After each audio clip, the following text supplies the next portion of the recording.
సచివాలయ ఉద్యోగుల గురించి కమ్యూనిస్టులు అప్పుడప్పుడు స్టేట్మెంట్ ఇస్తున్నారు. తెలుగుదేశం అయితే వాళ్ళ గురించి ఏం మాట్లాడట్లేదు. జనసేన, భారతీయ జనతా పార్టీ కూడా మాట్లాడట్లేదు.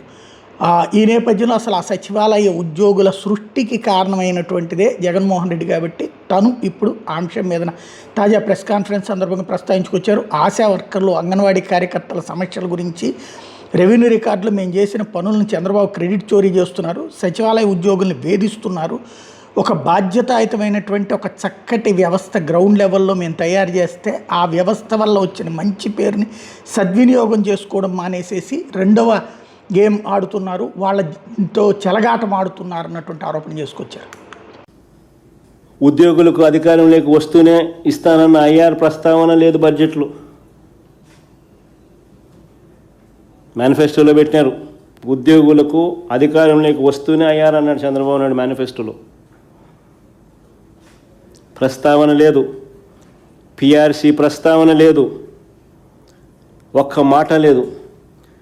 పెండింగ్లో ఉన్న 4 డిఏల గురించి, డిఆర్ల గురించి ఎప్పుడు ఇస్తారో కనీసం చెప్పను కూడా చెప్పలేదు.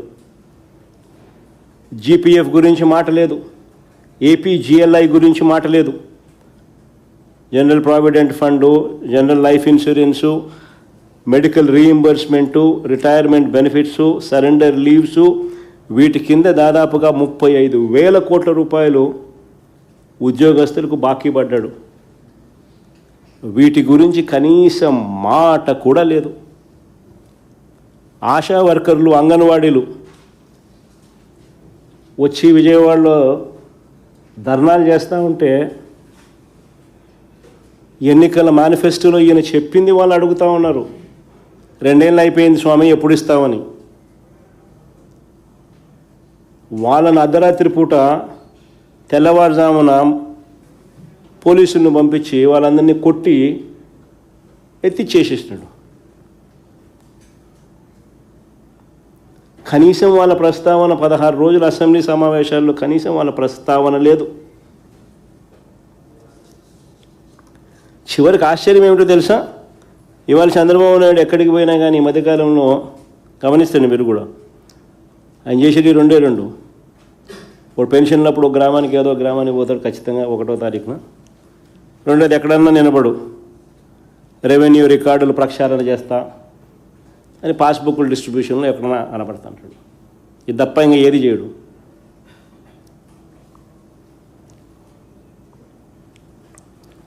నేను అడుగుతా ఉన్నా, అయ్యా చంద్రబాబు నాయుడు, ఇవాళ చంద్రబాబు నాయుడు ఎక్కడికి వెళ్ళినా రెవెన్యూ రికార్డులు ప్రక్షాళన చేస్తా, ఎక్కడికక్కడ సర్వే చేయిస్తా, ఎక్కడ లేని టెక్నాలజీ వాడుతున్నా, క్యూఆర్ కోడ్ పట్టాదారు పాస్ పుస్తకాలు ఇస్తున్నా, ప్రతి ల్యాండ్ పార్సిల్కు జియో కోఆర్డినేట్స్తో హద్దులు చూపిస్తున్నా అని చంద్రబాబు నాయుడు క్రెడిట్ చోరీ చేసే కార్యక్రమం చేస్తూ ఉన్నాడు.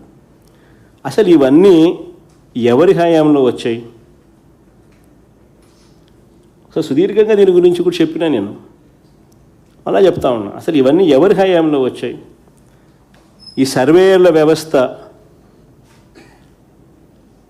అయినా, ప్రతి గ్రామంలో ఈ సర్వేయర్ల వ్యవస్థ అయినా, ఈ సచివాలయాల వ్యవస్థ అయినా ఎవరి వల్ల వచ్చింది? అసలు ఈ సర్వే ఎక్విప్మెంట్ ఎవరి హయాంలో వచ్చింది? అసలు ఈ కోర్ స్టేషన్స్ ఎవరి హయాంలో వచ్చినాయి? అసలు ఈ రోవర్స్ ఎవరి హయాంలో వచ్చినాయి? అసలు ఈ విమానాలు, ఈ హెలికాప్టర్లు సర్వేలు చేస్తూ ఎవరి హయాంలో తిరిగాయి? అసలు ఈ ఓఆర్ఐ రికార్డులు ఎవరి హయాంలో వచ్చినాయి? చివరికి సర్వే చేయడానికి అవసరమయ్యే కోట్ల రాళ్ళు కూడా ఎవరి హయాంలో వచ్చాయి? చివరికి పాస్బుక్లో క్యూఆర్ కోడ్ కూడా ఎవరి హయాంలో వచ్చింది? చివరికి భూములకు జియో ట్యాగింగ్ హద్దులు ఎవరి హయాంలో వచ్చినాయి? ఇవన్నీ వచ్చిన వాళ్లకు క్రెడిట్ ఇవ్వాల్సింది పోయి, సరే ఆ వైఎస్ఆర్సీపీ ప్రభుత్వం జగన్మోహన్ రెడ్డికి సరే నాకు క్రెడిట్ ఇవ్వడం చంద్రబాబు నాయుడికి ఇష్టంలా, క్రెడిట్ చోరీ ఎలాగూ చేస్తున్నాడు, చేస్తాడు, ఇది నైజం అని అనుకుంటే పోతే పోయింది లేబ్బా. కనీసం ఆ ఉద్యోగస్తులన్నా, ఆ సచివాలయాలలో ఆ 15,000 మంది సర్వేయర్లు లేకపోతే ఆ సచివాలయాలలో ఆ డిజిటల్ అసిస్టెంట్లు లేకపోతే, ఆ సచివాలయాలలో ఈ విలేజ్ రెవెన్యూ అసిస్టెంట్లు లేకపోతే అసలు ఎట్లా చేస్తారండి? ఎట్టవుతుందండి? కనీసం వాళ్ళకు కూడా ఏ రోజు థ్యాంక్ యూ చెప్పాల. థ్యాంక్ యూ చెప్పకపోగా వాళ్ళ మీద హెరాస్మెంట్.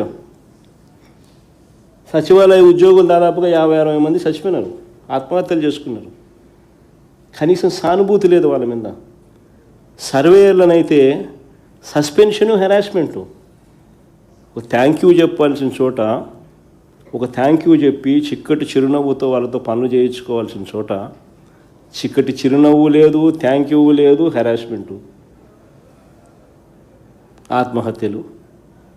ఇవి ఈరోజు ఎంప్లాయీస్ పరిస్థితి.